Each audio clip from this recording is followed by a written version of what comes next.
Your sound.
ready. All righty, let's call Planning and Zoning Commission meeting June 2nd, 2020 to order. Roll call, please. Okay, and it's 6:08. Bill Marin, Yo.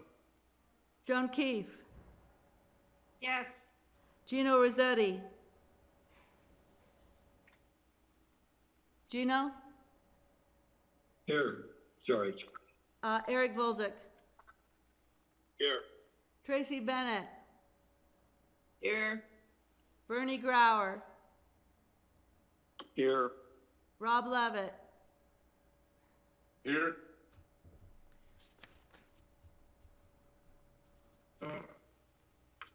Are we all set? Yes, we have a quorum. All righty, let's approve minutes of May 5th, 2020. Does anyone have any changes or additions to make? Motion to approve as amended. Yeah, I sent out an amendment to the minutes. It was just referring to, First and a second. I have a question. Vote. Well, Gino's got a question, Bill. I can't hear anybody. Yeah, only, I'm not against it, but I understand that Rob added or changed a word. What the hell is neighbors / hood as opposed to neighborhood? correct. Thank you for pointing that out. Rob had made a correction just to say that he doesn't think the neighbor's parking should affect the application, not the neighborhood. So that's included in Rob's That was one of the motion. objections, you know. Cannot hear anybody. Gino, If Yes. Bill- if Bill one can of the hear. neighbors had an objection based on parking situation, not for this property, for the adjoining property. I remember that. And I didn't think that was an issue, so it was the neighbors parking, not the entire neighborhood. Okay, just the way it's now reading neighbors and then hood. The hood isn't objecting to anything. The hood's a cross out. Yeah, the hood's a cross-off. I was just curious, wanted to have a little levity in your life, Rob. I appreciate it. You're hysterical. I would second Rob's motion. Good. Who was the second? Was it Eric? Eric. Okay, Yeah. okay. So, Bill, I wanted to just do a sound check for you. Can you hear us? I can hear you now, but I couldn't hear anyone else for a moment. So I'm showing 230 megabits per second, so I don't know what's happening. Well, after we do this motion, maybe we should talk about that, because if you're having computer problems and you're chairing the meeting, maybe you should just quickly come to town hall and we just take a 5-minute recess. That may work. I'm hearing everyone fine now, but I Okay. wasn't for a while. Okay, why don't you let us know? It's still cutting in and out. Let me, tell me what the motion was about. I didn't hear any of it. The motion was What about the minutes? to approve the minutes with the correction recommended by Rob Levitt, and Eric Volzick seconded the motion. Okay. Why don't we call a roll call vote? Get a first, get a second, call a roll call vote, and I'll drive down there. I'll be there in about 5 minutes. Okay, so Bill Marin, Yes. Joan Keefe, Yes, here. Gino Rossetti? Gino? Yes. Eric Volzick? Yes. Tracy Bennett? Yes. Bernie Grauer? Here. Rob Levitt? Yes, we are voting to approve the minutes. All right, the motion passed 7-0. So I think we're just going to take a short recess to get Bill Marin in here so that he can hear the discussion. Susan, are we taking public comment tonight? Yes, on the item, yes, we are. It's a public hearing. Is there any public comment tonight? Well, I don't know if anybody's going to respond. We take a break. We haven't heard from anybody that wants to speak for the item, but it doesn't mean that during the public hearing doesn't call. We did, and we'll probably just say it on the record when we do the item, but we had one call that we kind of clarified what the application was for, and with that, they were satisfied. But we'll maybe say that again on the public record when we're doing the And item. there were no letters in the packet? No, there's no letters in the packet. We didn't have any letters that were submitted. How are we gonna set Bill up here? I thought we'd just switch out Bill and me, might be easier. Yeah, So that's what I thought we would do, that way, because we've already tested the mic and everything. okay, And then I'll just sit here. great. So Bill will have my name on it when he comes and shares. Oh, I need to let him in. We're gonna let the chair in just a minute.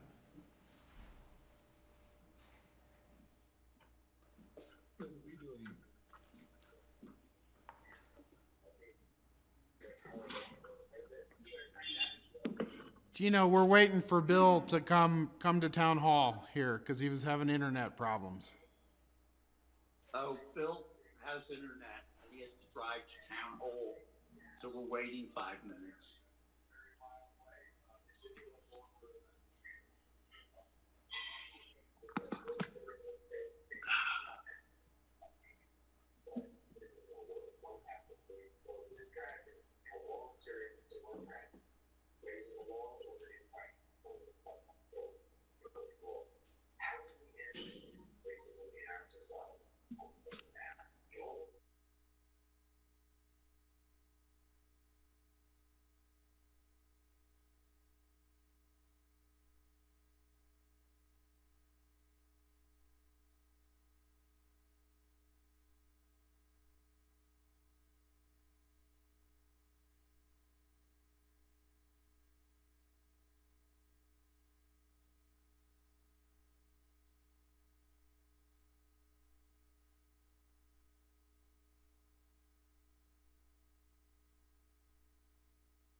do I have to call back to order again? No, we don't need to call back to order, but, maybe we should just identify,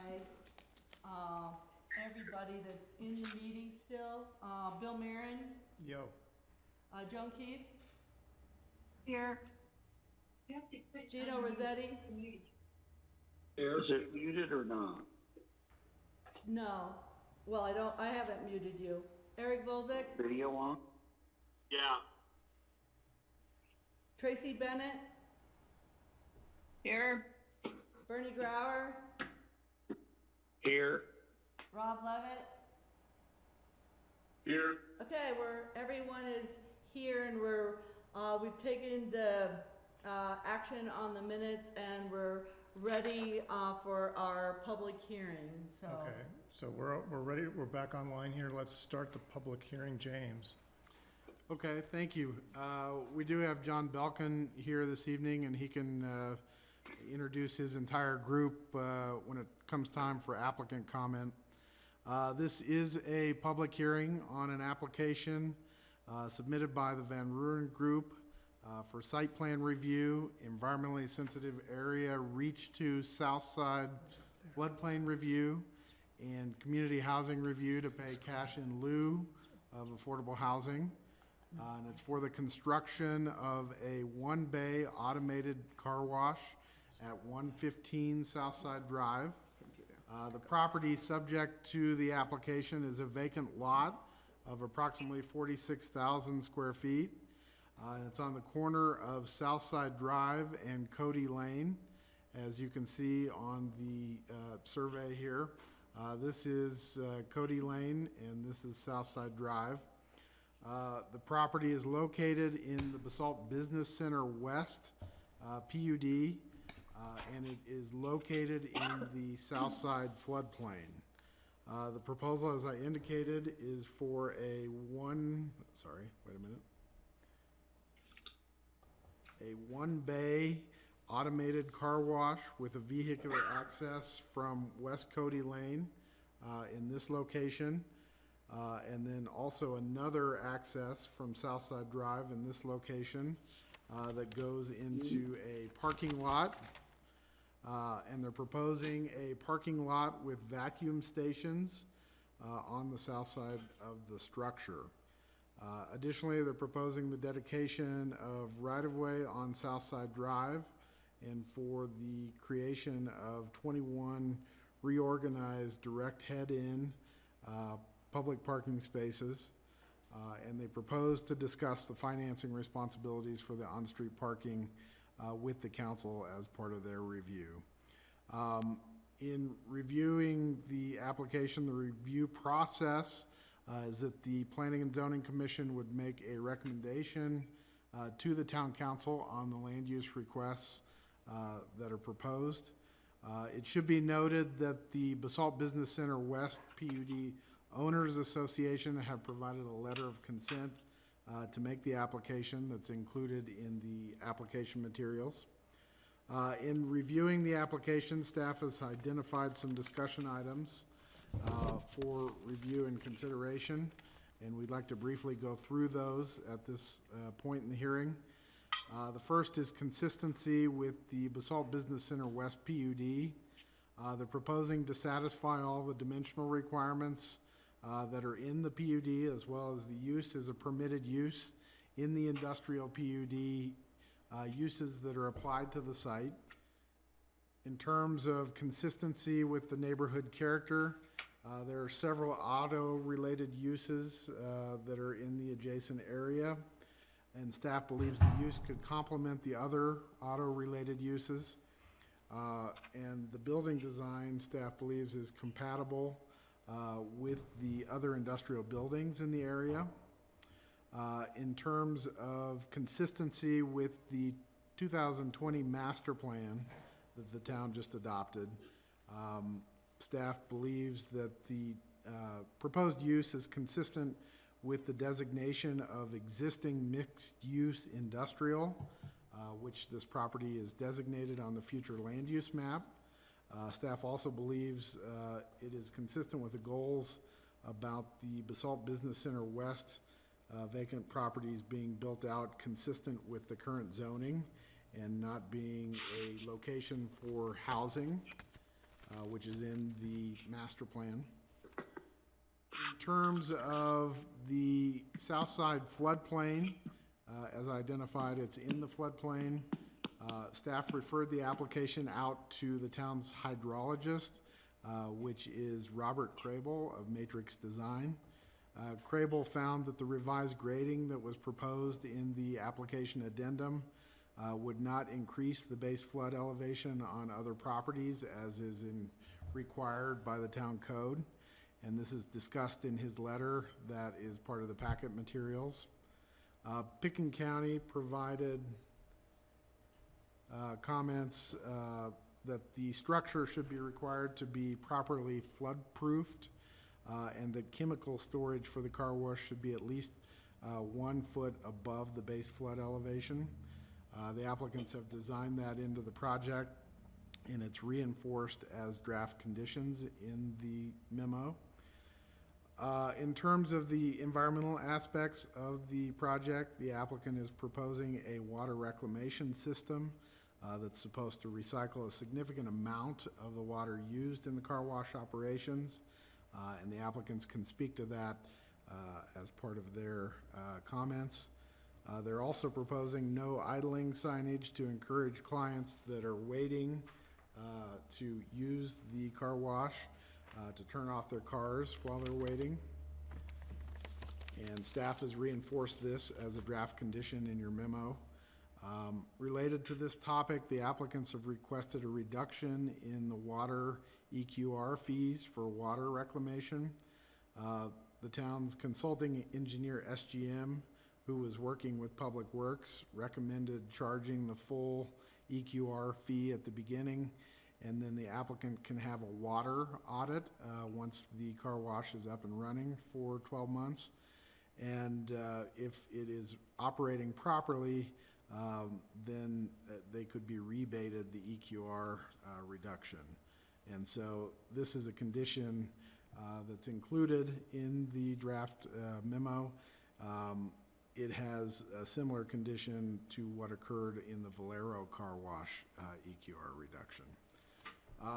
Also, there's a condition that the applicants be required to meet the sustainable building requirements of the town, and that's listed in the conditions. With regards to employee housing mitigation, the applicant is proposing that the automated car wash will only generate 1.5 full-time employees, or FTEs, which is below the 4 employees per 1,000 square foot of commercial space that is anticipated in the town code requirements. The town code requires that the applicant mitigate for 15% of the employees generated by the use. And so the applicant is proposing to pay cash in lieu of affordable housing, as they're only mitigating for a fraction of a dwelling unit. And the amount of the cash in lieu would be approximately $23,000, which is included in the conditions. The Basalt Affordable Community Housing Committee, BAC, was supportive of paying the cash in lieu, and as I noted, it's in the draft conditions. With regards to traffic generation, traffic generated would be about 16 trips in the peak hour over the amount allocated for the property in the 2016-2017 traffic study that was done for Southside. The applicant is proposing to mitigate for those trips by opening after the 8:10 a.m. When the morning rush from the high school has had an opportunity to clear out. And then in the PM peak, they've proposed to mitigate by advertising that the best time for the car wash use is before 3 p.m. While school's in session. The staff has included these as conditions, and then we've also included a requirement that the applicant contribute to the Basalt Avenue Cody Lane roundabout on a fair share basis based on the trips generated, which is similar to the requirement of the other approvals in Southside, such as Stotts Mill, the Basalt Mini Storage expansion, as well as 525 Basalt Avenue. And as noted, this is reinforced in the conditions. In terms of the vehicular access points, you'll see them on the site plan here. They are consistent with the required access points that are in the PUD. The PUD was pretty specific about where the lot could be accessed, and these are in those locations. Staff did provide direction to the applicant to do a one-way in at this intersection adjacent to Cody Lane, and then provided direction to square this up so that you could have access to the west instead of going down Cody Lane. This was thought to be a better access point to get to Basalt Avenue, and staff encouraged funneling the traffic down Southside Drive instead of Cody Lane. And so the applicants have adjusted their site plan accordingly, as you see in the addendum to the application in your packet. Additionally, the applicants originally proposed the sidewalk adjacent to Southside Drive, and then staff and the applicants, after spending more time out there, noticed that many people actually drop their cars off at the auto-related uses and walk east back to the Park and Ride and the Basalt Underpass. And so staff thought it, as well as the applicant, thought it more appropriate to have the sidewalk adjacent to Cody Lane.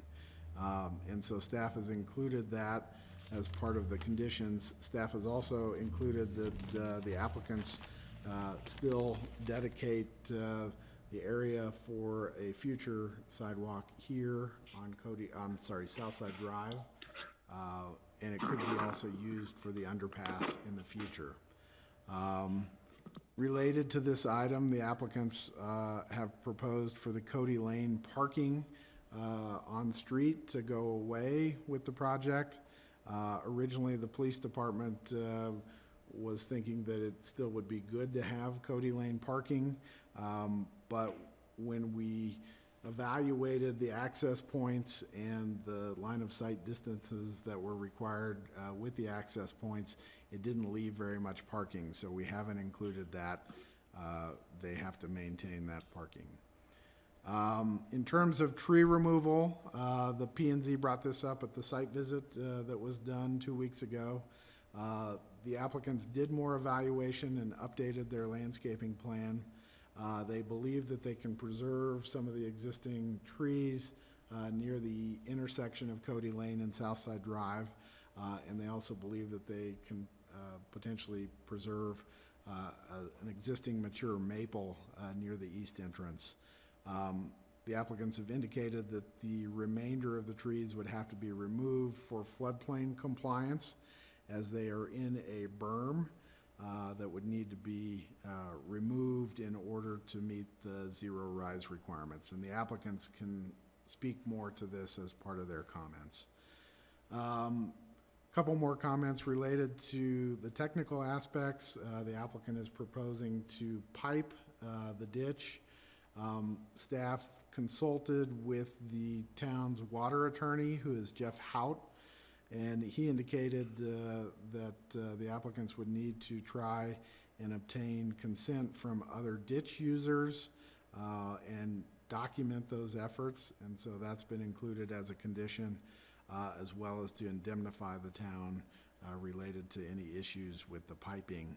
And so those have been reinforced in the conditions of approval. Other comments that came up in the technical review were that the Public Works Department wanted angled areas coming out of the parking for plowing purposes, as the P&Z's seen in some other discussions that we've had on applications lately. Similar to Willets, we've included the requirement to add in the seasonal curb stops at an angle to help guide Public Works through the parking when they're plowing. The applicants have requested some revisions to the draft conditions that Susan sent to the P and Z earlier this afternoon. Staff will go through those revisions after the applicant's presentation. So at this point, staff would recommend taking applicant discussion and then taking public comments and P and Z consideration. As I indicated, we have John Belkin here this evening as the applicant. John, would you like to introduce your team? Yeah, am I unmuted now? Yeah, you're unmuted. We can hear you. Okay. Yeah, thanks, everybody. My name is John Belkin, and I am one of the developers / partners of this project with a close colleague of mine. On the phone, we have Yancey Nickel from Sopris Engineering, Bruce Barkey from Hover Architecture, Keith Burt from National Car Wash Systems, and we also have Chris Marsh, who's our landscape architect who works with Hover Architecture and has done the landscape work for us on this project. He's also in Denver. I will say that our architecture and also landscape architecture group specializes in car washes really all over the country. They've got a number of them in Colorado, as well as they have designed several, one in the Valley and one on the I-70 corridor, I think in Rifle, perhaps. And so, you know, without further, I'll just say a few words about the project. And I think I'd mentioned this when we had the site visit. I live on Riverside Drive in Basalt. I work in Aspen. I'm a local. I happen to be an attorney in Aspen. The reason we've come to you to try to develop this site for car wash is just myself and my partner, identify the fact that we really don't have at least in our view anyway, and others that I speak to, locals, feel that we really don't have a good car wash solution in the Valley. And this property, as many of you know, has been for sale for some time. And so we looked at the property, and after speaking with the folks at Hover and Keith Burt, again, who's on the phone from National Car Wash Solutions, we figured it would be a pretty good site to develop to make a car wash that could be amenity for the whole valley, but and certainly for people closer to it. And it's as James said, it's an automated tunnel car wash. I'm not sure if there are car washes like this in Grand Junction. I think there may be, and I've been told that there is one in Eagle, perhaps near Costco. Although I've been to Costco and haven't been in it. It's probably something like those, I suspect. But again, it's a tunnel bay car wash. It's not, this is not the kind of car wash where the customer would get out of the car and other than to vacuum the car after they go through the tunnel. But it's not the kind of car wash where you would get out and watch your car get washed like some of the car washes you'd see on Colorado Boulevard in Denver. So you turn off a Cody and turn into the site. We'll have several kiosks in which to, you pay. The idea behind this kind of car wash is that we would have a large membership base, not unlike, say, a gym membership, where you would have a membership to go to the car wash and you'd get as many uses as you wanted, effectively. So, we'd have a large chunk of our customers would be members. You certainly could pay and just come and do a car wash, but we think a big part of this is the membership component. You'd pass through the car wash, and then we've adjusted at staff's request the exit. You can't exit on the Cody now. You'd have to exit through the, we're all, what looks like all parking spaces, but those are actually where vacuums will be. Hey, John, let me people like- interject here for a second. Could I ask everyone, if you're not speaking, to mute your microphone, please? We're getting a lot of crosstalk on everyone else's microphones. Thank you. You continue, John, I'm sorry. Yeah, okay. Okay, yeah, sorry. So, yeah, I mean, you'd continue, you'd make a right out of the, you couldn't make a left, you'd only make a right out of the car wash bay, and then there'd be a number of vacuums. I forget the exact number. Bruce can give us that number. Our architect will talk in a minute. There'll be a number of vacuums. The number of vacuums is sort of in proportion to the type of car wash we've designed and the length of the bay. It's sort of an industry standard type of thing. Not type of thing it is. So we have a number of the vacuums, and then the staff has also requested that we include a bike wash. We haven't determined where that's going to be yet, but we'll work with staff on that. But the thinking is it'll be somewhere near where you would exit onto South Side. An important feature of this is I know there's been just having lived in DeSalt for a while and also visiting the Big O Tires, as we all do in the spring and the fall when we swap our tires out, many of us. There's a traffic / parking issue, and one of the things that we came up with our team is to help with that issue. It helps the town, it helps this site, which is to get, and everybody really, to get the parking, onto the area on the site plan that you can see, where we could park the cars perpendicularly. So that's some of the features. Let's see, a couple others that I could share. The staff has requested that we dedicate an additional, I think, 5 feet for future transportation improvements, and that's something we're agreeable to. We've had to work through some challenging issues that Yancey you'll address with respect to the zero rise and the flood issue, which we think we've addressed to the satisfaction of your engineers and town staff.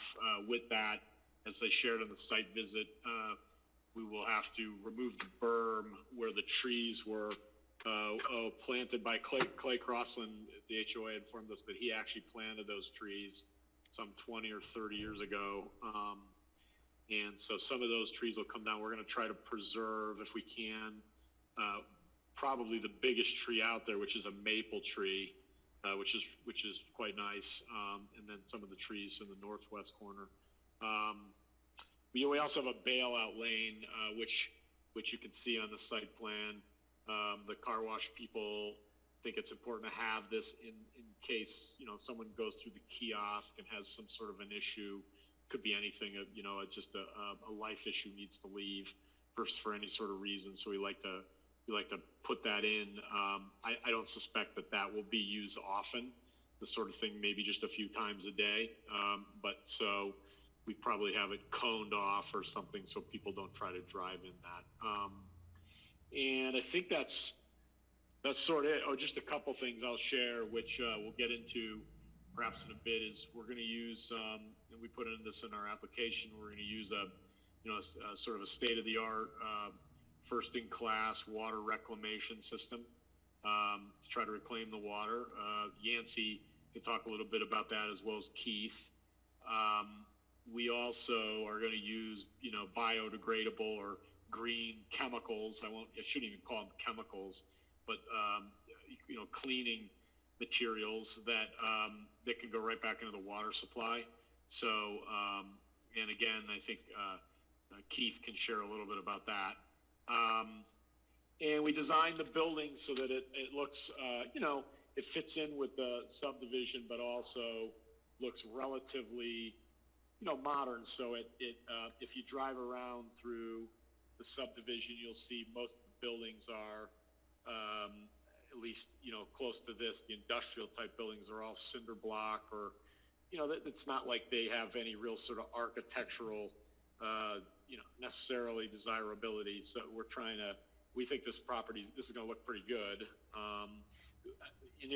actually, there have been, one of our partners in this, owns several car washes out of state, and he's sent pictures off to other people, and they've been pretty impressed what it looks like. So it doesn't look like, if you just Google, tunnel car washes, you'll see a variety of different ones all over the country, and some of them nicer than others. We think this one is going to look as nice as any. They may actually have something like this in Montrose, but I've never stopped at the car wash, but I think I've seen it from the highway. Yeah, and we've come up with a good landscape plan. We think that mitigates and enhances the property. Chris can talk a little bit about that. And I don't know if I missed anything. No, I think I've probably captured most of it. And then there's the ditch. Yeah, I mean, we're proposing to pipe the ditch. Candidly, having walked the property quite a number of times, all the trees that are above the ditch are effectively emptying into the ditch. I don't think anybody's cut the trees back there in years, if ever. I think, our plan is to clean all that up, pipe the ditch, and frankly, probably be much better, because otherwise all the trees and the limbs are falling into the ditch. And when I was there the other day, even walked it, there's a whole bunch of stuff that's fallen on the trees is in the ditch. So that's, I think that's another bonus. We'd get the ditch piped here. And last thing, the HOA was, which I think is in your packet. The HOA was, and this, everybody on the phone here was at that meeting, was firmly in support of this project. In fact, several of the business owners, within the wingspan of this property said that they were excited about it and thought it was a great idea. And so they were very supportive of it, and they were very supportive of what we were proposing to do with the parking on South Side because of all the issues with that, and also, not having any further parking on Cody, because I think for some of the businesses that's been a challenge, having the parking on Cody, and then obviously having all the issues on Southside Drive. So we think that this project can eliminate some of those parking issues that have been a source of maybe not conflict, but a source of challenge for everybody. I think with that, maybe best that I hand over the next component of this to maybe Bruce can talk just briefly about what he's designed in terms of a building and sort of where it fits, and he can talk a little bit about the different features. We've got a dog wash we're including, and also a room where the chemicals will be up higher. In the event of a flood, I know that was a concern. You can talk a little bit about that and some of the other features. Sure. Thank you for letting us present this to you this evening. Let me just speak quickly to the floodplain issues. This is one of several car washes that my firm has done actually fairly recently in floodplains, so we're very familiar with the requirements of getting both equipment and chemicals above the floodplain. So that's sort of a boilerplate detail for us at this stage after having done a handful of these. So we were not concerned at all with that as a staff concern or comment, and fairly easily mitigated. And moving on, let's see. Can we look at elevations, and I'll just kind of walk you through what sort of things we were doing elevation-wise. So you can see on the upper elevation, the tunnel, and this is something that we do very commonly with our tunnel car washes. It's a large amount of glazing on the tunnel side that really showcases the equipment inside. The equipment is pretty interesting looking. It's dynamic, it's active, it's generally appealing, and we find that it's a significant aspect of, for lack of a better term, signage really. Really lets you know what's going on in the building. We try to orient that towards the sort of public side, public exposure, just because again, it's dynamic, it's eye-catching, lets you know immediately what's going on with that building. So, you know, people don't just wander into this, aren't going to wander onto this project without knowing exactly what's going on in this building. Apart from that, we tried to sort of make this a contemporary looking building with some nice durable materials. We're proposing standing seam roof. We're proposing some nice durable sort of industrial metal clad siding, horizontally oriented, and then to sort of I guess soften or to kind of tie in, I guess, with some more of the alpine aesthetic. We are tying in some stone veneer on the ends of the buildings just to sort of capture a little bit of the alpine aesthetic. Additionally, we're going to be including a fair amount of sort of dark, heavy tube steel metal. So it's going to speak kind of an industrial language generally, but industrial with a kind of refinement and contemporary look or appeal. I think that really kind of summarizes it. On the back side, you'll see in the second elevation down, we've got some glazing on the back side that we are proposing to be back painted or spandrel glass, since that really looks into our equipment room. There's not really anything to see there, but we did want to kind of liven up the other side of the elevation with some glazing, just to not have it be so masked and lacking in architectural articulation. On that side as well, you'll see that we've got some vending and access to restroom, that sort of thing on that side of the tunnel. And then the ends you can see are, again, capped with the stone veneer. We've got canopy components over the ends that sort of will sort of speak to the entrance and exit of the tunnel. Again, really kind of providing some architectural kind of components that provide sort of wayfinding, allowing you really to understand how the building operates. Additionally, we've got a little additional glazing on the bottom right elevation. That's the public sort of lobby space. That's where you might have patrons come in and sign up for their subscription or their membership, monthly membership, and if they have any issues, that's where they would interact with staff. That more or less summarizes things from my perspective.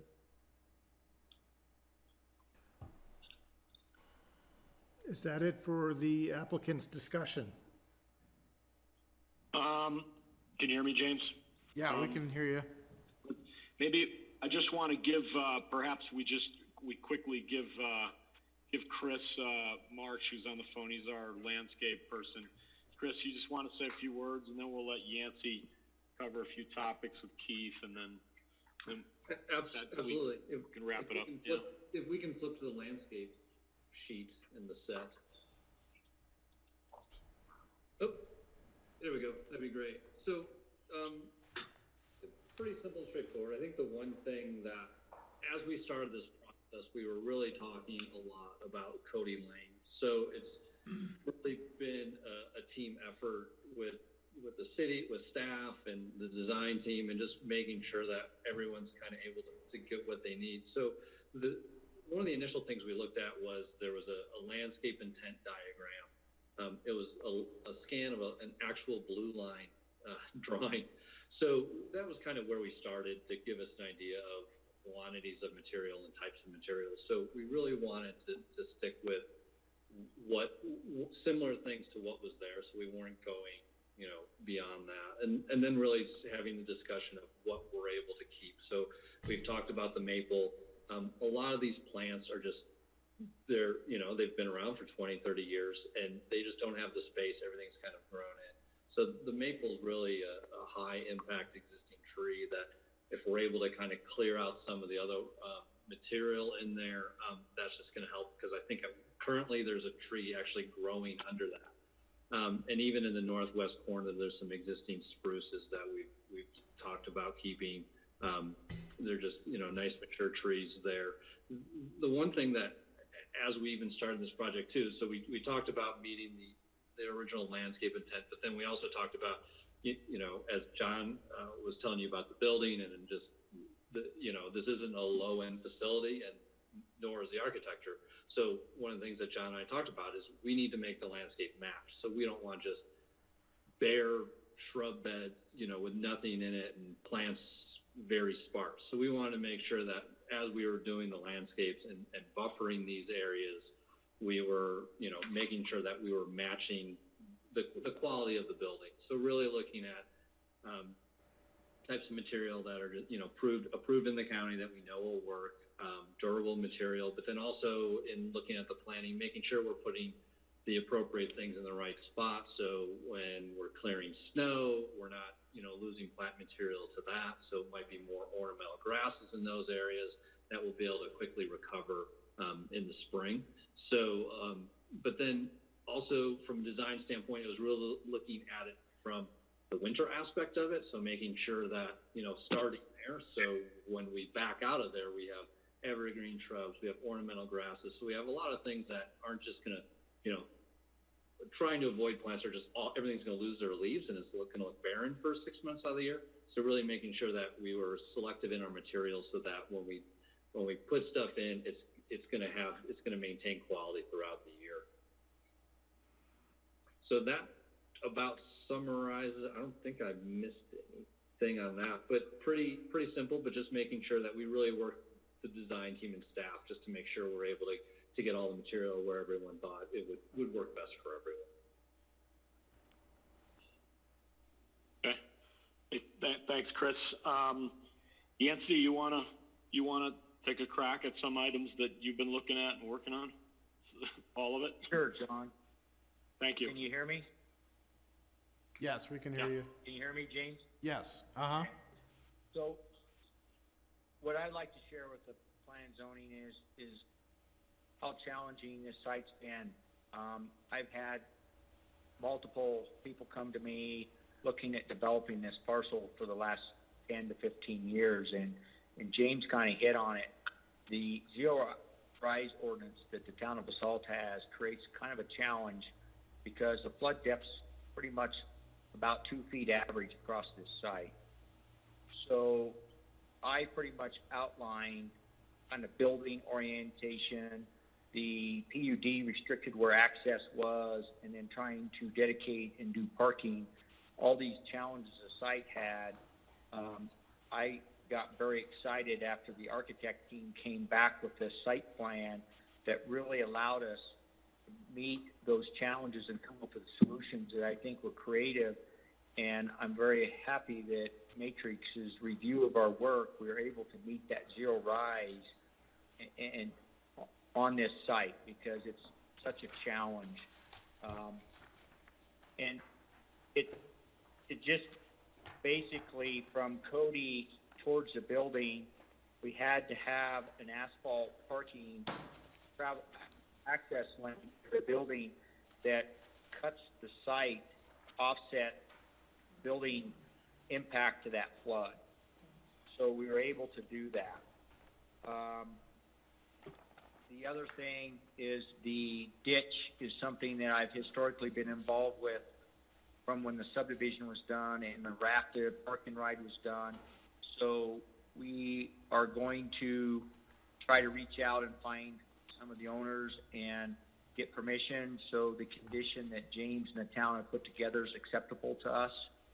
And I think that's all I would want to point out to the P&Z at this stage, but I would be glad to answer any questions, technical questions you might have on the other parts of the project.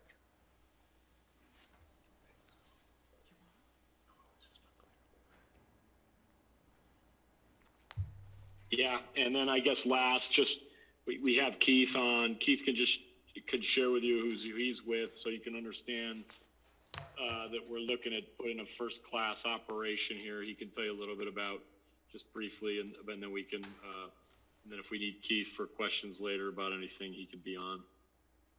Thanks for having me tonight. I represent National Car Wash Solutions, which is the largest car wash provider in the United States. I've been fortunate enough to come on vacation to the town for the last 28 years. I'm pretty familiar with the area. And the need for car wash. But what we're proposing here is best in class across the board. McNeil, ERB point of sale, factory check vacuums. I mean, if you didn't know the car wash industry, what we're dealing with here is completely top of the line across the board, and eco-friendly. So I know we're a little deeper into that.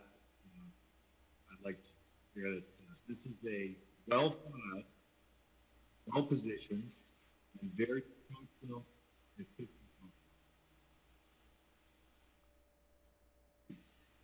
Keith, we're having trouble hearing you here. Oh, great. Oh, that's better. Might be just speaking into it, but I think we got it. What you said about the positioning of it, and Keith, you mentioned Keith is actually. I called Keith just quickly, not digress. I called Keith got in connection with Keith last September when we were looking at putting the lot under contract to do this, and I reached Keith. And Keith, as Keith mentioned, Keith's been coming on vacation to Aspen to ski with his family from Michigan every year for 20 years, Keith? So Keith actually, 28 years. So we just got lucky, and then we connected with Keith. He's obviously familiar with our valley, the people and what their needs are. And the one thing he said to me is like, I think I know where that is, and I think it'd be a great idea to put it there if you can do it. So thanks for Keith for helping us and for being on this call. I think that's it, James, and we can keep everybody, on the phone if folks have questions, and we can answer them. Did you want to go over the conditions? Yeah, Bill, I'm trying to expand my screen here a little bit so I can see everybody. Here, I got it. Because I'm going to ask everyone for comments, or not comments, but questions. So for the rest of the commission, if you would have any questions of staff or the applicant, please, let's do that now. Let's start with Tracy. I just have a question. How exactly does this work? Is it like, does someone direct you into the tube, or are you doing all this all on your own? I just don't quite understand the mechanics of how this car wash works. Don, can I take that? Yeah, go for it, Keith. All right. So Tracy, and everybody. So when you approach, off of Cody Lane, you'll be directed toward where you see the island in the middle. Yep, right there.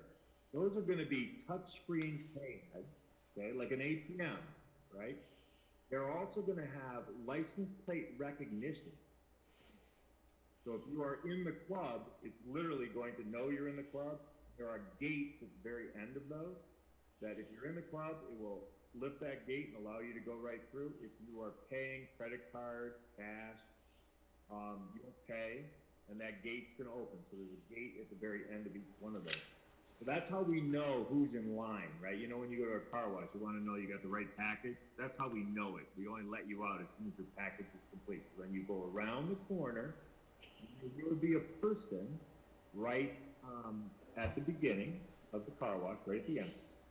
Now, this car wash is going to have a state-of-the-art belt conveyor, which is maybe not something that anybody on this hall has seen before, but it doesn't have the rails, right? And it doesn't have the Y section that sometimes makes people uncomfortable. It truly is a flat belt that you'll easily transition onto, and it literally takes control of your car and puts you in position by itself, and then it takes you through the car wash. So things never really stop as you go, right? There's not a waiting period. Yes, you wait for somebody to load or somebody's paying and they take a little bit longer. But generally, no, there's not a lot of waiting. It's just a continual movement all the way through. Now, inside the tunnel, you know, it will treat your car to all the best things that can happen to it, you know, from all, you know, I don't know how familiar you are with everything. We'll shine your tires, we'll do your under, put a beautiful ceramic shine on your car. There's a lot of new things in car wash. And then you have that choice, you know, as you come out of the end of the car wash, and stop me and answer the question. As you come out of the end of the car wash, you turn right, and these stalls at the end are all free vacuum. They're industrial central vacuum. They're much better than what you might enjoy at your home. And they will, you just walk up to them and pull the device out, whether it's a crevice tool or a claw, and you will vacuum your car for free. And you will just clean up everything that you want to, and then you'll exit out on the south side.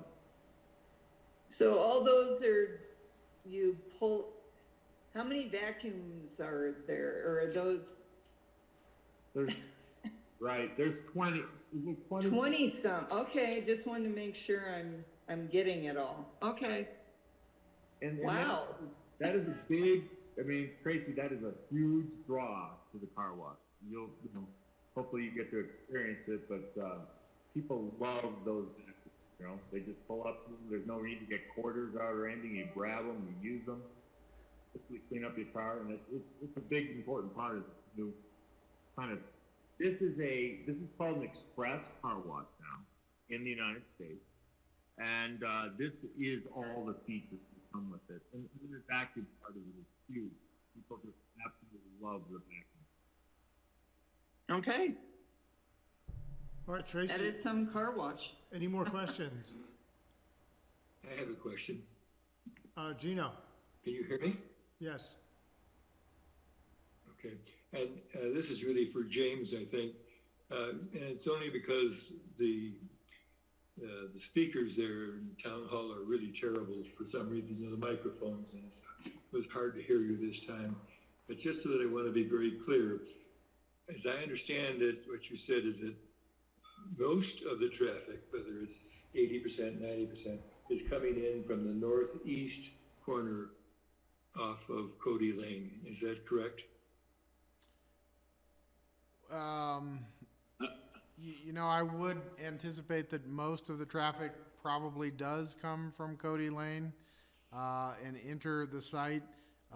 You could also come from Southside Drive and go through the parking and then enter the site this way. Okay. So some of it will come in from the southwest, but none of it will come in from the northwest. Is that correct? Correct. This is just a one-way out. It's a bailout lane. Okay. And as I understand what the gentleman just said, most of the people that are going to filter in from the east have got 3 lanes there that they can come into and go past the magic widgets to pay for, etc. What is the purpose of that road going on to Cody from the northwest? Who would even get into that? Just a mistake? Yeah, I think, and maybe Keith can share why something like this is important. But from time to time, people may want to leave the car wash for whatever reason. I'm sure if you've ever been in a line somewhere, I can't remember the last time it's happened to me. Well, but if you need to leave for some reason. Yeah, John, and I do this in a lot of states, mostly I'm the region in Canada. But what I run into a lot of times is that the municipalities are looking for, just in case, say somebody was in line to get the car wash and they had an emergency, right? So we pop the gate and that gives them the fast out, right? That is a lot of times the reason we have that. Or somebody comes in with a car that we just can't put through the car wash spot out, right? They've been in an accident, they're all torn up, for whatever reason, that could be it, but that's for an escape lane.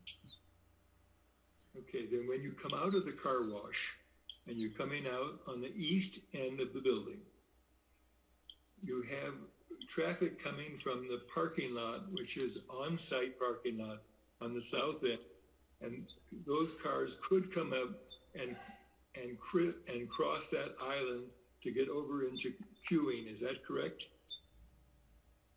I think. Right there, right there. Yeah, and Yancey might add something to this, and maybe Bruce, but that's not contemplated. Those aren't parking spots per se. Those are actually for vacuums. That's where you would go to vacuum your car. It's not, those aren't, and I know that's been a bit, even from some of our very early meetings with staff, there's a question as to what all that is. That's not parking there, that's vacuum stalls effectively. So the thinking is, I would say the lion's share of the customers are going to come off of West Cody and access this property. I would guess that it just looks like that could be a bottleneck, but that's your business. Yeah. But I like the plan. Thank you.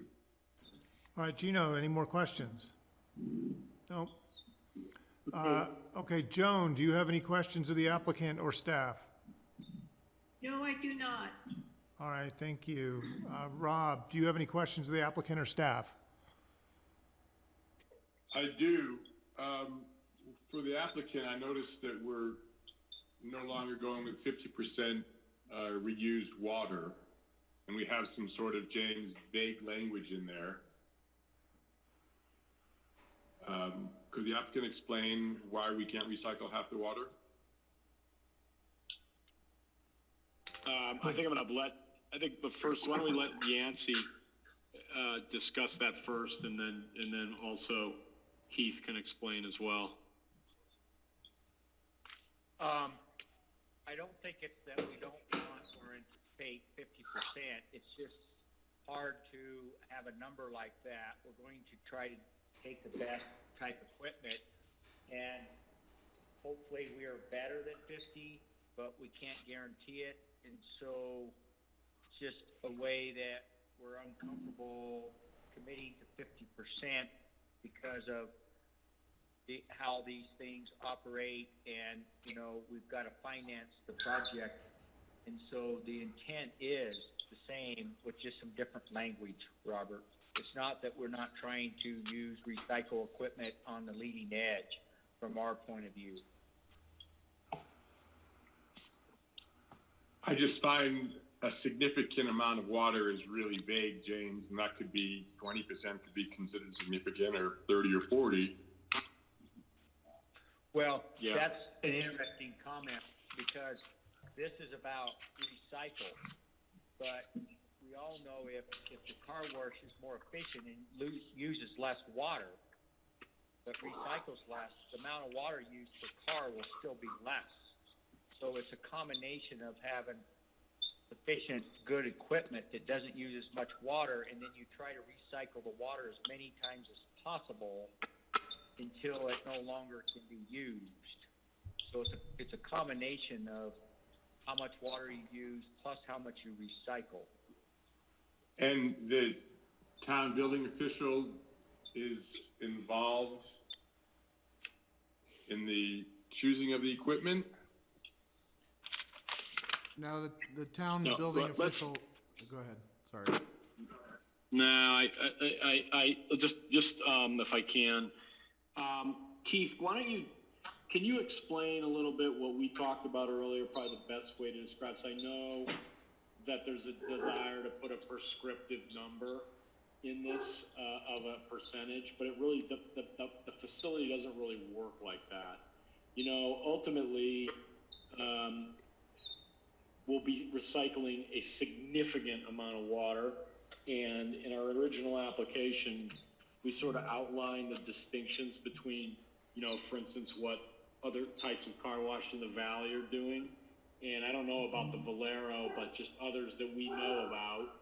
And then the amount of water you would use if you were just washing in your driveway.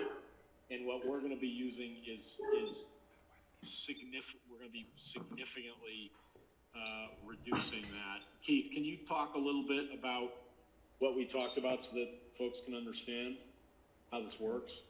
Sure. Our goal is to reuse as much water as we can. The only reason why it can't be locked in is you can imagine, you're going to that car wash, and there's, 3 or 4 packages. Well, each package uses a different amount of water, okay? Can you hear me? Yeah, I think if you just stay in one spot, it's good. Sometimes it muffles, but it's pretty good. So as I look at, to give you an example, all the undercarriage and wheel blasting is going to be reclamation water. The wash process is going to be reclamation water. So as there's certain things like a high pressure rinse system that comes on later packages. So it's kind of hard to say this is exactly what's going to happen because we don't know exactly what the package breakdown is going to be. But I'm very confident in telling you that we're going to reclaim at least 35%, if not 50%, if not a little more. I mean, the goal is, it's smart business to use the reclamation system that we're putting in place. Can I interject? Because I noticed the same thing that Rob brought up. And I don't know if this is a solution, but a question to ask, would you be opposed to tweaking the language that you proposed?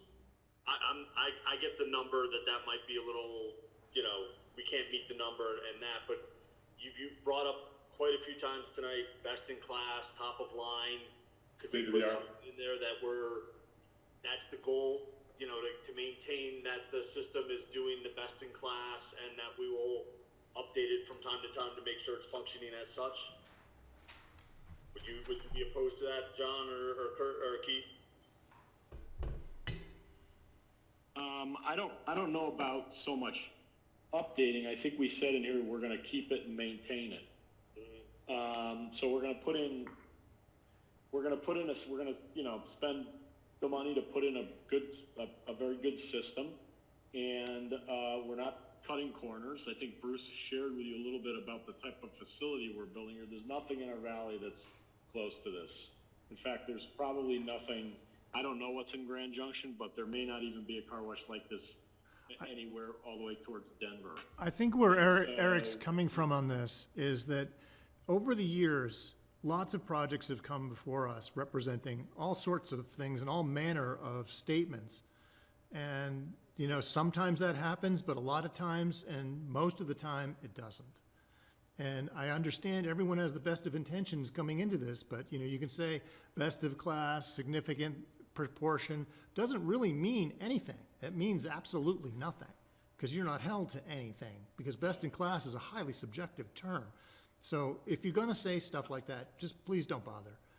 Just say you're going to do your best to make it as environmentally conscious and less useful of resources as you can.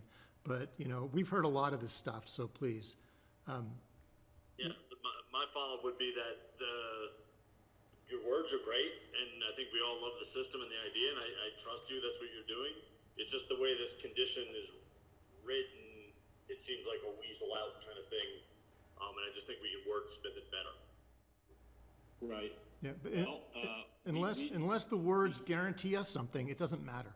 Unless they state a numerical value, it doesn't matter what you say. It just doesn't. It's please, we don't want you to have our intelligence insulted by that. Let's just say you're going to do your best. That's all we need to hear at this point. Eric, do you have any more questions of the applicant? Sorry to go in on your questions. Let me move on then. I just have issue with the traffic generation, and PM peak traffic time is more spread out than AM peak traffic time due to after-school activities. I've got high school kids, and afternoon travel time is much worse than AM travel time. So, James, I don't know what we do with that, but it just doesn't ring as being very accurate. Eric, you live there. You can probably agree with me here. I was going to ask a similar question. Do we really think advertising is effective? I get the hours and starting at 8:15. I wouldn't say 8:10. I'd say 8:15 or 8:30. That makes sense to me. The kids, they're dropped off. Parents can come in. Okay.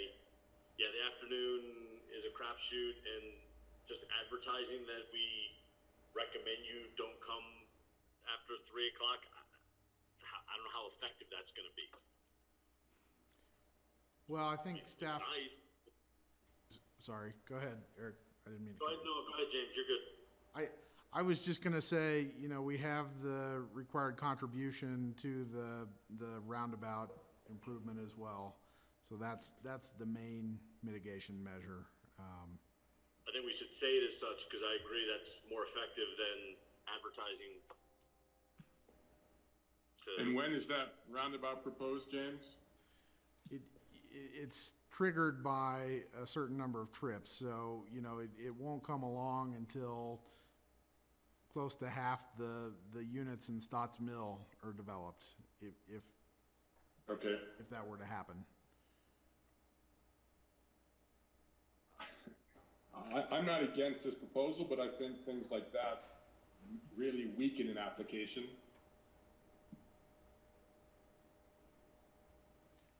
I mean, I think the advertising scenario was an additional throw-in on top of the mini roundabout requirement contribution. But when the engineer identifies the PM peak travel time as more spread out than the AM, it just makes me think he's never been there in the afternoon. I would say that's more of a staff comment. Okay, well, that was for you then. Yep, understood. Eric, do you have any more questions to ask? We're still not into comments yet. We're gonna do comments after the public hearing. Those are my concerns. Okay. I've got one more question. I think it's for staff as well. Why funnel the traffic back up South Side, especially in high traffic times, when you've got then a bottleneck forming with those two stop signs that people are going to have to go through, especially if people are coming down from the school, versus Cody, you would only have one pitch point. Well, actually, the police chief provided some comments to the planning staff that in the PM peak and sometimes in the AM peak, when people are trying to get out of South Side, that he has a lot of people that cut through down South Side Drive to Cody Lane. And so he was encouraging that we funnel them to South Side Drive because it causes more of a problem when, you know, they pile on to Cody Lane and try to get in at Basalt Avenue. Well, it just seems like you're creating more of a problem. I mean, I would, again, not for the applicant, but for the town, look into how you discourage people from going down South Side when they're not supposed to. I mean, it just comes back to the age-old issue here in South Side is we're not equipped for this kind of traffic. And you know, And this is a small project compared to Stotts Mill. They're doing everything right, and we can't do this the proper way. and so, you know, on the bailout lane here and the access out, that we suggested be one way. When the mini roundabout is constructed, there's been conversation that this should open back up to an access out. And so it might be advantageous at the time you have a roundabout to funnel people through Cody Lane. But the thought was, until you have that roundabout, you don't want to try to put more people on Cody Lane trying to dive into Southside Drive. I get it, but that's down the road and not right here in the beginning of all this. Thanks, James. I know there's not an answer, but I gotta ask the question. So, Bill, that's all I had. Okay, good. Bernie, do you have any questions? We're gonna have comments later, so just questions. Sure. Question is to James. Where did staff, what's the rationale behind the 50% reclamation requirement and the rationale for needing traffic mitigation expenses, which could potentially change in the future? So I'd like to hear a better explanation of where you came up with your conditions that, in particular, the applicant is contesting. So the 50% came from the applicant's addendum letter, I believe it was, that's in your packet, where he says, you know, the system would recapture or reuse upwards of 50%, which is in your packet in the materials. The applicants did explain that he says upwards of 50% and not at least. So that's where that 50% came from. No, I'm asking you as staff, where did you come up with that 50% requirement? I'm saying that it came from the applicant's letter. And so it was reiterated in the conditions. So the applicant proffered they could meet that? Well, John, you want to speak to that? yeah, I mean, look, we didn't offer to commit to do 50%. We said that, as James just said, the letter in our submittal said that these car washes can clean upwards of 50%. Yancey's of the water, or reclaim. Yancey's engineering report, I think Yancey said 35%.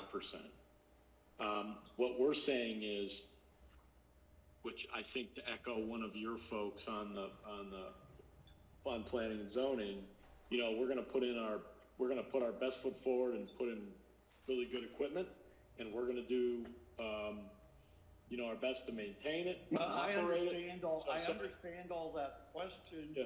was to staff.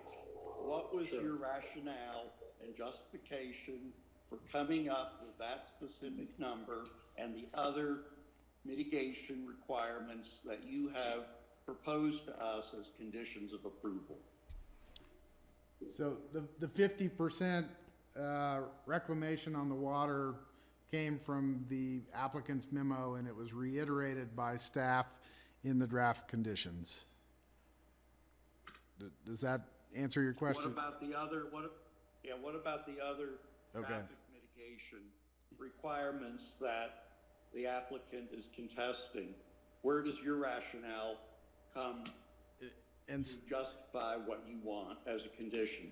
sure, and so the contribution to the mini roundabout requirements was a condition that has been in 3 or 4 different development project approvals in the south side, including Stotts Mill, including the Basalt Mini Storage expansion and 525 Basalt Avenue.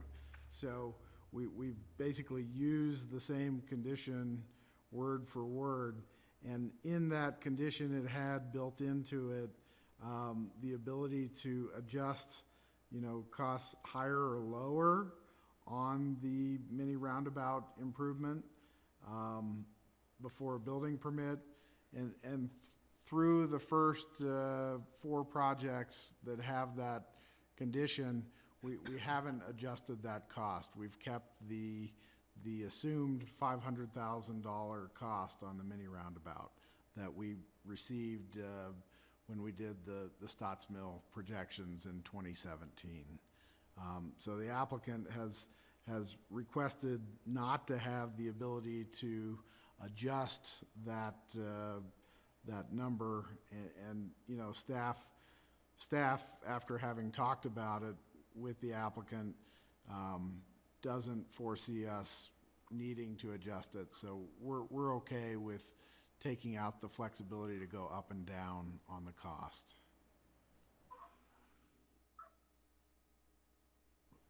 Okay, thank you, James. Okay, thanks. All right, Bernie, any other questions of staff or applicant? No other questions. Okay, it's my turn. I have a question, first off, regarding just the nature of this car wash. You said this is something that, and this is for the applicant. So John, I'm directing this at you, but you said that this is something that we don't have as a car wash, and just from what I'm seeing or hearing, I don't understand, and I want you to illustrate for me how this is a better thing than the 2 automatic car washes we already have in town. Because I just don't understand enough about how car washes work. Yeah, I mean, we feel like the product that we're offering, from our understanding of car washes, how they work, and the washes that they produce, and candidly, I'm a local, I live in Basalt. And many other people that I've talked to over the last year, so they don't get their car washed because they can't get a good car wash. That's not to be critical. I just think that, they haven't invested in the equipment to produce a really good, automated car wash. And so, I mean, that's just stating what we believe is fact. People could disagree. So much so that even Clay Crossland said to me when we went to the HOA meeting, he said, I don't have any concerns with you doing this. You're not really in competition with me. The kind of wash you're going to produce is going to be nothing like mine. So you're saying this is just better equipment than what exists already in town? Yeah. I mean, I think so. I mean, I'm not trying to be critical of anybody's business. I don't know their businesses. I just know ours, and I know the kind of wash that we're going to produce. So this is fully automated, like we explained. You pull in, you go through it, and you leave. I just know that from other people that I've spoken to, locals that live here, that most people, a lot of people, don't get their car washed when they're here. I have friends down valley that actually drive to Grand Junction to get their car washed if they want to and go shopping in the process. And I also know that a lot of people in Basalt hire somebody to come to their house to wash their car in their driveway. And when they wash their car in their driveway, what I understood, and this is in our application, is they're using oftentimes as much as double the amount of water that this is going to use per wash. So there's a whole number of people on our street that do that. There's a guy that comes in a van and washes their cars. So, I mean, we think we're providing an opportunity for people to wash their car here. No, that's a good answer. That's the answer. That's what I was looking for. All righty. Yeah. I think that's all we have. Anyone have any more questions for the applicant or staff? I'm going to open this up for a public hearing. This is a public hearing, right? Yeah, James, did you want to just quickly summarize before we do that, the changes, or make sure that everybody has them? Yeah, did everybody receive the requested condition amendments, or did anybody not receive them? Okay, hearing that everybody received them, briefly, condition number 6, they've requested not to have the 50% and instead do the significant reduction based on industry standards and top of the line. In condition number 11, related to Bernie's question, there was the removal of the ability for the mini roundabout fee to go up and down before building permit. On number 12, they requested that it just be a fact that the 810 requirement go away after the mini roundabout is constructed. Additionally, the same scenario related to the advertising, that it would go away after the mini roundabout was constructed. And then on condition number 14, an identification that the minimum setbacks for future redevelopment would be calculated based on the current property line before the dedication of the right-of-way. And then also that on number 21, the requirement that the applicant store the angled curb stops would go away, and it would go back to Public Works, would store those because it's more of a Public Works function. So those were the requested condition changes. Okay. So we are ready to open this up for a public hearing. Let's open up the public hearing component of the meeting at 7:35 p.m. Okay, and what we've been doing is, we've been asking people to email planning@basalt.net or to text 970-379-1514 with your name and phone number and your address, and then we will place a call. And that information was on the agenda packet for everyone to see, with the hope that people would give us comments before the meeting. To date, we have not seen any comments, and we wait for 2 minutes because there's a delayed reaction once between the camera and our real time. So we'll wait a little bit. We got one call during the day. James, do you want to summarize that? Yeah, the one call that we received during the day was from an adjacent property owner, and they had read the notice wrong. They had thought that they were no longer doing a car wash and instead were going to construct housing on the site.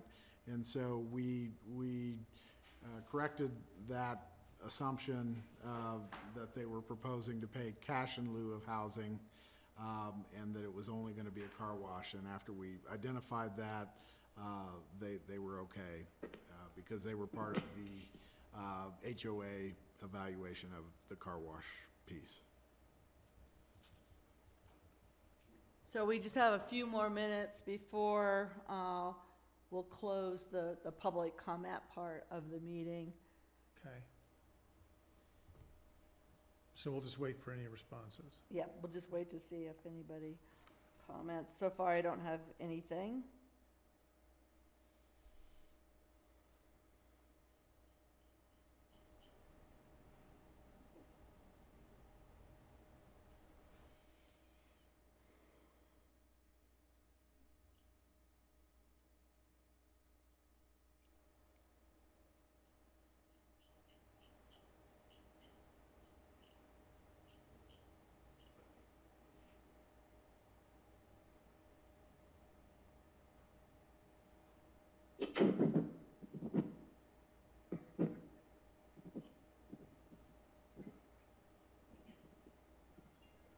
Okay, so our time is up. We have no text messages and no emails. Let's close the public hearing portion of the meeting at 7:38 p.m.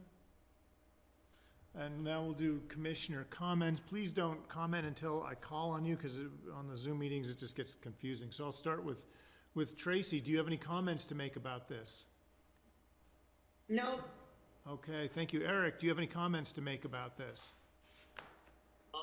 I'm conflicted on this. One thing that wasn't really a question, but a comment. As I look at Gino's face, he's been very passionate the last several years about the entrance to town.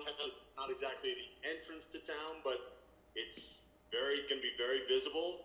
I think the applicant has done a good job of making a nice modern building, and they're doing the best they can with the landscaping, but some of the mature trees are going to go away and take a while to come back. It's not enough to make me oppose the project. I got a few other things going through my head, but something I wanted to raise as another concern for the rest of the commissioners to say. And again, I don't think the applicant can't win in this case because that area is industrial. It's for this use, but that's the way it is. So I wanted to bring that up as a point, and Gino, let me know that you've influenced me over the years. All right, thank you, Eric.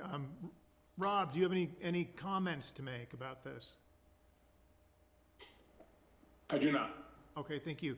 Joan, do you have any comments to make about this? I do not. All right, thank you. Gino, you're muted. Gino, you're muted. Let me unmute you. Hang on a second. Am I unmuted now? You're unmuted, yes. I'm okay? You're good, good. Okay. I appreciate what Eric just said. I think the building is a fine building for what it is, and the only comment that I would have is I think that when the underpass goes under 82 and and goes up onto South Side. There's gonna be a lot of traffic from the downtown Basalt coming in. And I would just hope that we all can understand that, because everyone's gonna have to probably make a left-hand turn on Cody to go up to the east side and then turn again to the right to go back into the car wash. I don't have a solution for it, but I just wanted to comment that James, I think that in the overall planning, that should certainly be taken into account. Thank you. All right, thank you, Gino. Bernie, do you have any comments to make? Yeah, first of all, I find the requirements, the conditions that the staff has placed on the project are entirely reasonable and rational and reflect the town's high level of environmental values for recycling, clean water, and clean air, and its approach to traffic mitigation. So I could only support this subject to conditions. However, I cannot support the project because of the primary concern is the lack of effective traffic mitigation, even given the town's future plan for a roundabout on Cody Lane. I was here when that was proposed. I was here with Stotts Mill. I've been on the P&Z all that time. And the proposal is a very iffy one, which acknowledges there will be a backup around that roundabout into the feeder streets at prime time. The 2020 master plan that we approved was specifically enhanced language about traffic impacts, and particularly that part of the east of town. And I think we have to be very concerned when there is if there's a very imperfect and problematic short-term traffic mitigation with that roundabout, and the only long-term mitigation that's realistic is the underpass, which is financially a long way in the distance. I think if we approve this project, we're setting up a conflict between the people taking their kids to school from all over Basalt and the building out of Stotts Mill, that Cody Lane roundabout, which is tiny, will in no way be able to mitigate properly. And that's why I cannot support the approval of this project. All righty, thank you, Bernie. I think that's everyone except for me. I have a couple comments to make, and I'm going to try and keep this quick. My first comment is about the sidewalk on the Southside Drive side. You know, I see how that could seem on the surface is not necessary, but it's like we have a long tradition around here of spotty sidewalk use, and if we don't start doing it at some point, then you never get it. So you know, the notion that there's nothing to connect to as a reason for not doing it, well then if you build it, then there'd be something to connect to when they redevelop the other side. So I think in the long run, as the town becomes more pedestrian oriented, that would be a good thing, but I don't think from my standpoint that's something that stands in way of me approving that, but I wanted to get that out just as an ethic of how to talk about sidewalks in a newly developing part of town. So that's more directed towards staff than this application. Also, the next one was about comes back to my question about the car washes. You know, the number of car washes in town and the efficacy of car washes is sort of out of our purview, but I will say and state that I don't really think the town of Basalt needs another car wash, no matter how good it is or is not. I know the existing ones don't wash your car to a level that gets all the schmutz off, so I wind up washing my own car with a pressure washer in my driveway, which is, I'm sure, not a good use of water, but still. So if this does do a good job, then great, but, you know, if we do add this as a car wash, we'll have one car wash per 1,000 people in our town. And, you know, it's like a hardware store would be nice. You know, some things that have things that I actually need to buy instead of driving to Glenwood to get. But that's not the purview of us, and it doesn't have any bearing on this application. This is a fine application, and it meets the master plan guidelines, and it meets all our requirements. So none of those comments actually stand in the way of it, but I do want to ventilate these concerns. So we have, we're at a juncture where we could get a motion to approve or not. Does any of the commission wish to venture a motion to approve or modify the conditions in any substantive way?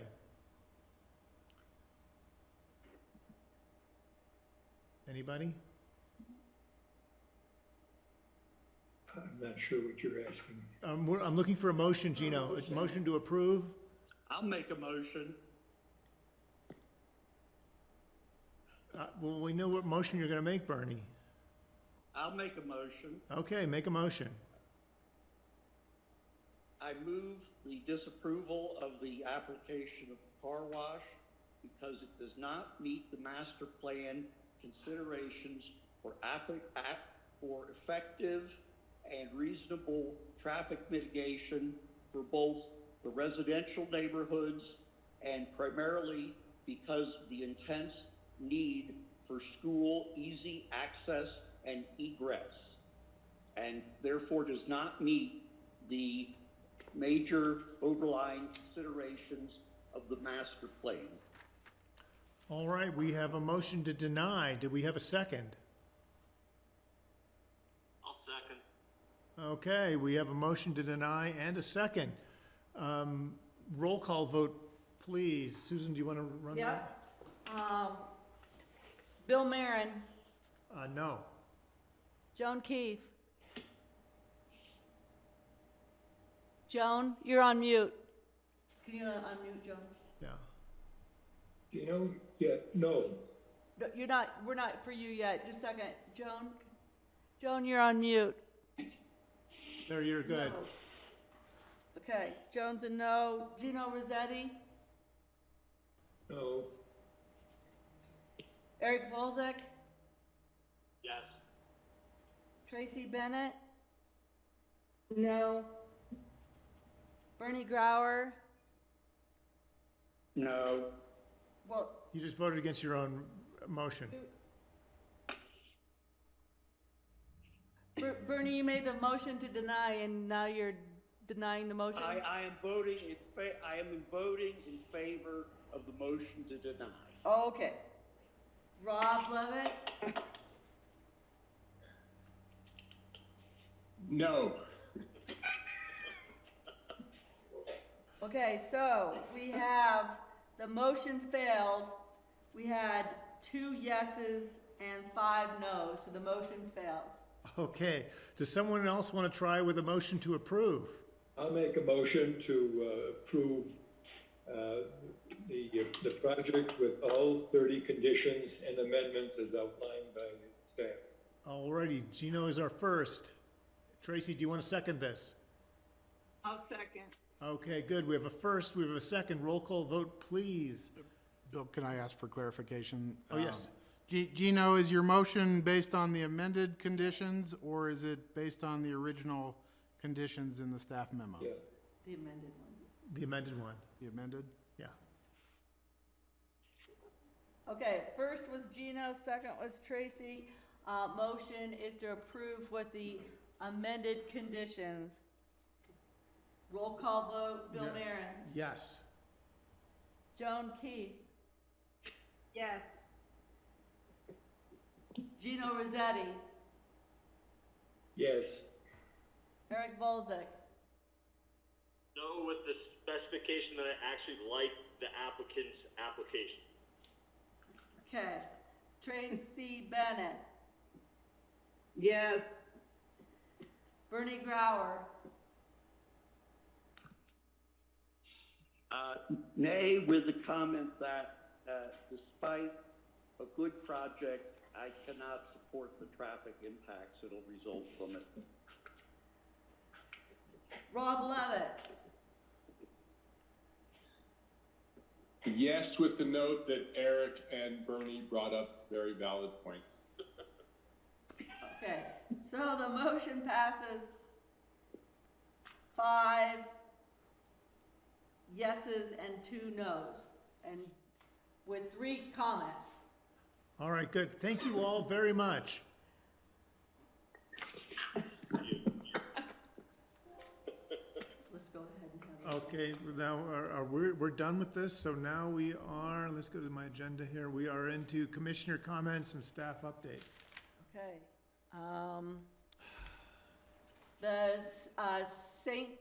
In terms of staff updates, a lot of our work has been involved with Willits Town Center and the construction management and parking issues in Willits Town Center. The St. Vincent application for expansion to the church is being sent out for referral. We've had a number of pre-application meetings and a lot of interest in different properties. We've been spending quite a bit of time just working with the town clerk and the town manager and dealing with COVID-related issues. For example, the governor had allowed different regulations for licensing of outdoor spaces for restaurants, and so, as you know, we've been kind of working fast and furious to provide for additional restaurant outdoor space for restaurants, because they're limited and their indoor space to 50% of their rated occupancy category. There's been some discussions on the CDC property in relationship to the letter that the P&Z sent to the town council, to the mayor and the town council.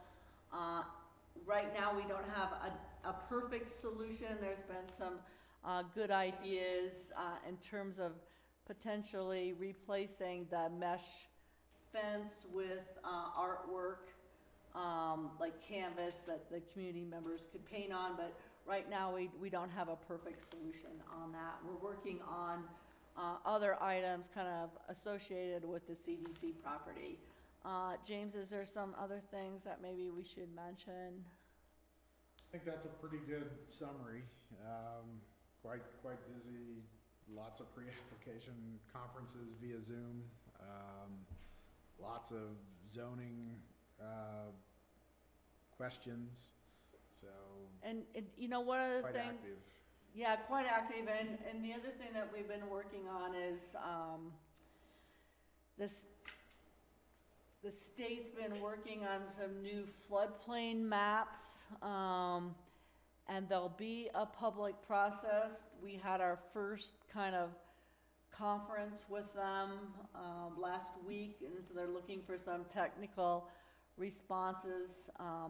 The LOMAR, the letter of map revision, is really, for the CDC property, is basically through the technical aspects of it, and, you know, it'll be resubmitted soon, so that process can be completed.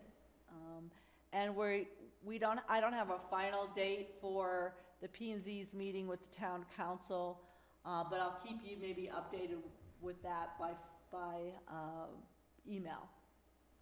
Will that be in Is there a person? particular subject? Well,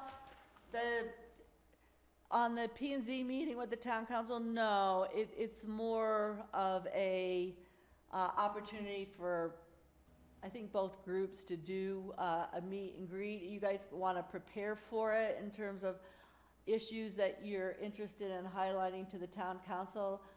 That's probably a really good idea.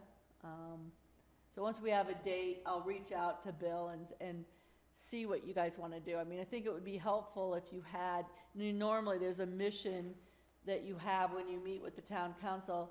Here, I think your main mission is to start creating a relationship with the new council.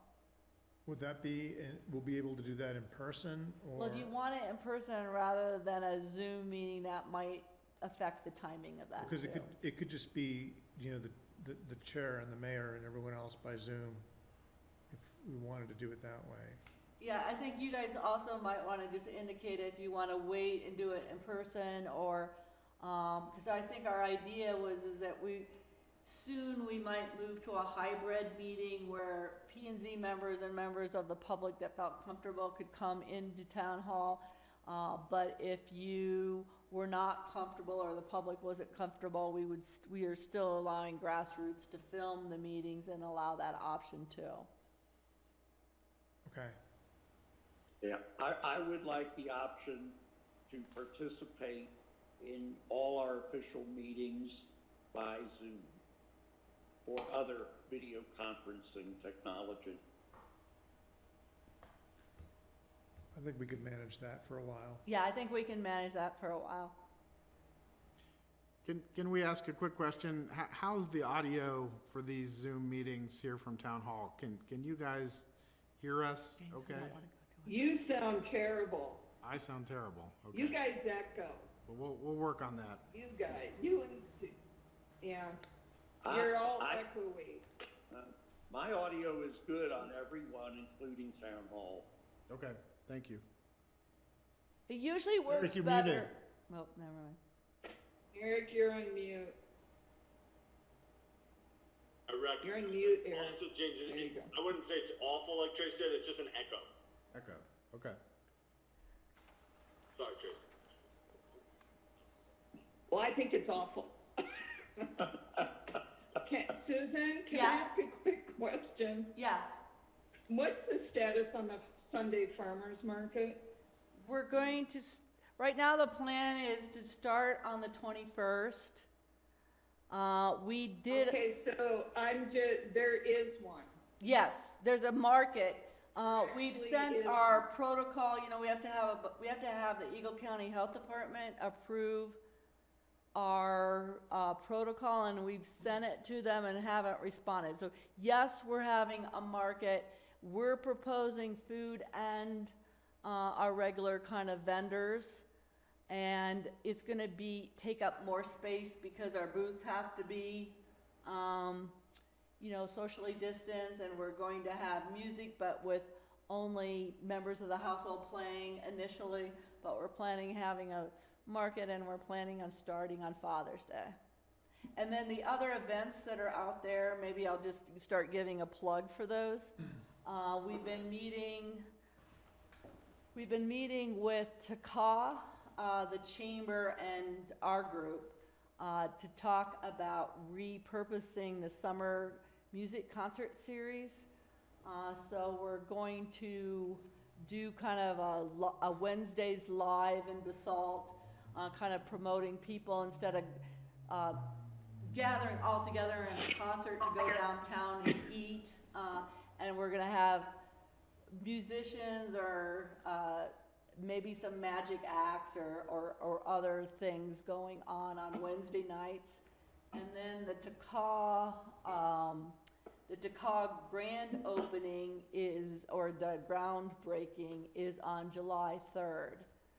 No, yeah, July 3rd, which is the day before the 4th of July. So, we're kind of we'd start those on the 24th. The first one would be Wednesday, the 24th.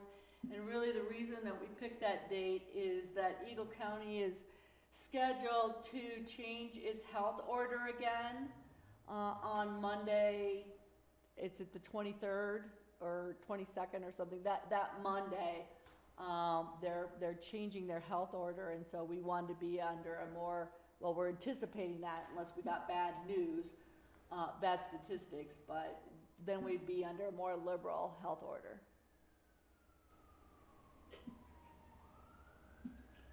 Alrighty. Okay. Are we ready for a motion to adjourn? Does anyone have anything else to add? No? Who wants to make a motion to adjourn? Take a motion. So moved. So moved. Okay, we have three yeses. Eric was first.